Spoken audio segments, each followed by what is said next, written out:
Bienvenue si vous nous rejoignez dans 20h la culture. Nous recevons ce soir Laurent Lafitte de la Comédie Française et Pierre Lemaitre, prix Goncourt 2013 pour l'adaptation au cinéma de son roman mis en scène par Albert Dupontel. C'est du très grand cinéma français et David, Au revoir là-haut est en tout cas le choc visuel et émotif de cet automne au cinéma. C'est plein de couleurs, plein de grands spectacles. Revenons en arrière, on est au mois d'août 2013, Pierre Lemaitre prépare sa rentrée littéraire.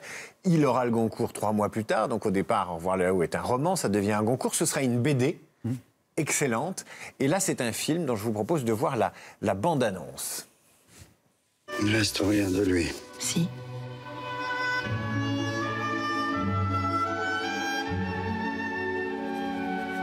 Un dingue qui vit masqué, qui dessine à longueur de journée. Tu vends des monuments aux morts. Il dit non aux vivants. Ah, c'est bien, c'est bien. Et après? Il dit on se barre avec la caisse.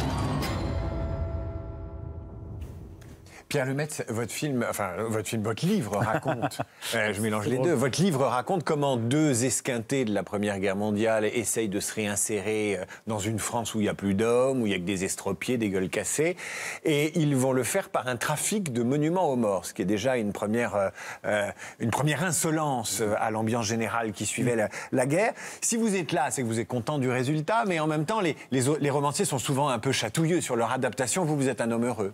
Ah oui, moi je suis un homme heureux parce que j'aime le cinéma et c'est du grand cinéma, quoi. Il y a tout ce que j'aime dans la littérature au cinéma.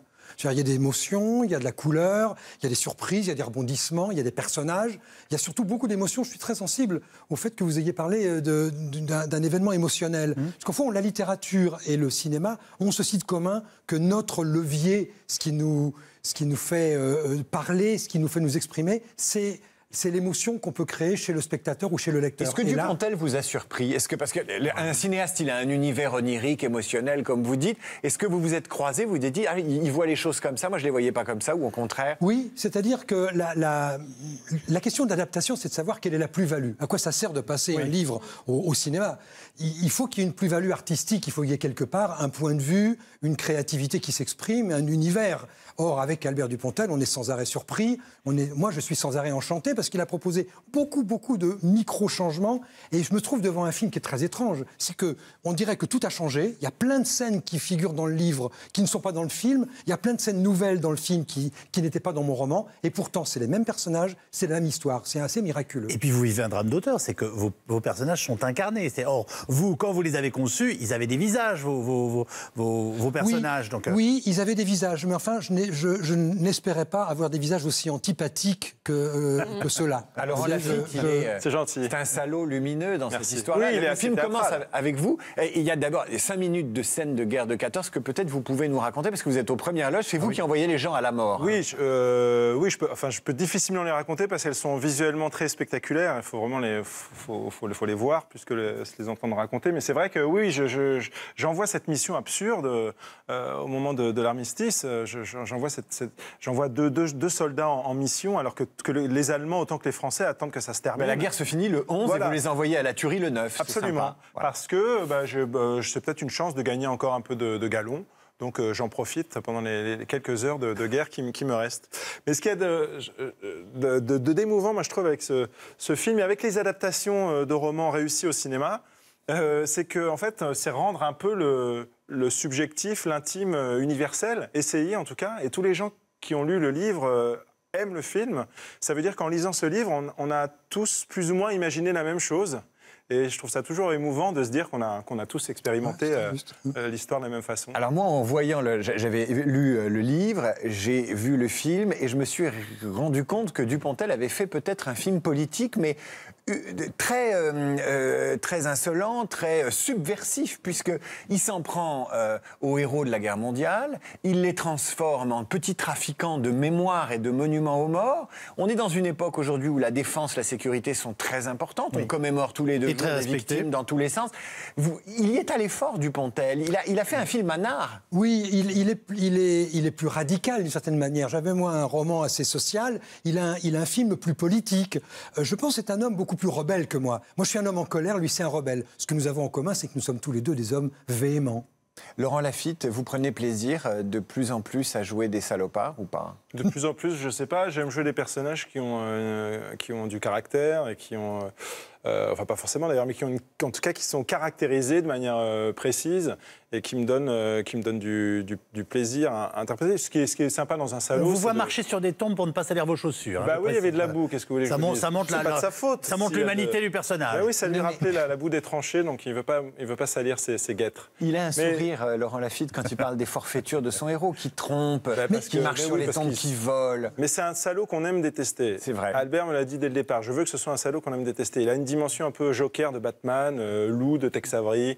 Il y avait quelque chose dans le livre, j'avais l'impression que ce Pradel était plus cassant, plus rigide, et Laurent en fait un Pradel, un salaud souriant et d'autant plus cynique. C'est qu'il dit des choses absolument épouvantables sur un ton très léger, souriant, et alors ça donne une dimension assez abyssale à sa méchanceté. Vraiment, ça je trouve c'est une réussite formidable. Et alors vous, Pierre Lemaitre, c'est votre première collaboration avec le cinéma en tant qu'acteur. Vous êtes magistral et vous avez été coupé au montage. Ah oui, non, oui, on vous voit alors, pas. Là, c'est un des drames. Vous avez joué c'est un des drames de ce film. Si vous avez à un moment le sentiment qu'il manque quelque chose, ça sera cette scène-là, certainement. Ouais. Elle durait 8 secondes. Bon, enfin, franchement, le cinéma va s'en remettre. C'était quoi cette scène? Alors, Albert m'avait dit, écoute, puisque tu es écrivain, j'ai trouvé, il y a un truc avec une machine à écrire. Alors, je faisais un huissier et je tapais à la machine. Franchement, il avait raison de la couper au montage parce qu'elle n'était pas nécessaire à la narration. Mais c'est vrai que mon ego on a un peu souffert. Ça fait mal. Hein. Et bon, oui, ça fait mal. Ouais, je connais. Oui, c'est moche. Ouais, qu'est-ce qu'il dit à notre époque, ce film? Parce qu'on est souvent dans les commémorations de 14-18, surtout depuis quelques années, l'année prochaine encore plus. Il est anticapitaliste. J'y reviens parce que je trouve que sa dimension politique est très forte. Anticapitaliste, anti-mémoire, peut-être même toute cette idéologie de la commémoration permanente, ces monuments, ces inaugurations, ces souvenirs. Vous avez cogné, vous aussi, dans le livre là-dessus. Ouais, j'ai tapé là-dessus et j'ai tapé, je crois, sur le pacte social. C'est-à-dire, je crois, si vous voulez, que le pacte social, c'est quelque chose que tout le monde ressent. On s'investit dans une société simplement en acceptant de travailler, de faire des enfants, de payer ses impôts, de s'endetter, etc. On signe un pacte avec l'ensemble des autres. Ça s'appelle le vivre ensemble. Et ce qu'on attend tous, c'est qu'à un moment, eh bien, on soit, d'une certaine manière, récompensé de l'investissement qu'on a fait dans le social. Les chômeurs sont des gens d'abord qui ont commencé par travailler, sinon ils ne seraient pas chômeurs.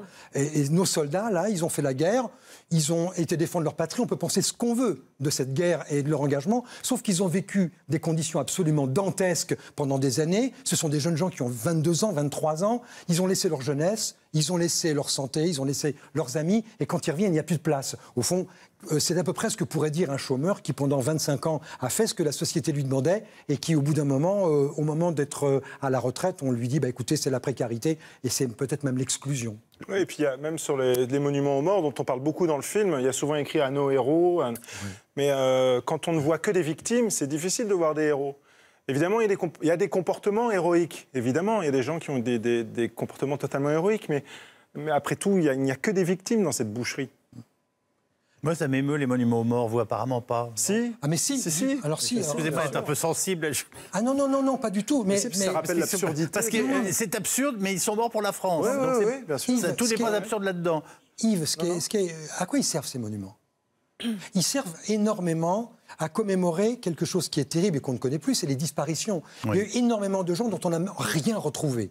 C'est-à-dire que les armes de cette époque-là faisaient exploser les corps et on ne retrouvait rien. C'est le soldat inconnu. Exactement. Et donc, il y a des milliers, des centaines de milliers de corps qu'on n'a pas retrouvés. Mettez-vous à la place des parents. La seule manière de symboliser la perte pour eux, c'est d'avoir un monument sur la place du village sur lequel il y a marqué le nom de leur môme. C'est d'ailleurs ce qui se passe dans le film. Monsieur Péricourt, la seule chose qu'il veut, c'est qu'on marque le nom de son fils sur un monument. C'est au contraire, j'ai envie de dire, c'est parce que nous respectons ces monuments et qu'ils nous émeuvent qu'on est capable de dire qu'ils sont importants. Je pense que c'était important qu'on vous entende justement le dire ce soir. Merci beaucoup. Pierre Lemaitre, Laurent Lafitte. Au revoir là où sort donc demain sur tous les écrans. Le succès du film, on l'espère, sera au moins équivalent à celui du succès du roman et du prix Goncourt. Vous restez avec nous puisqu'on va accueillir Camille pour la météo.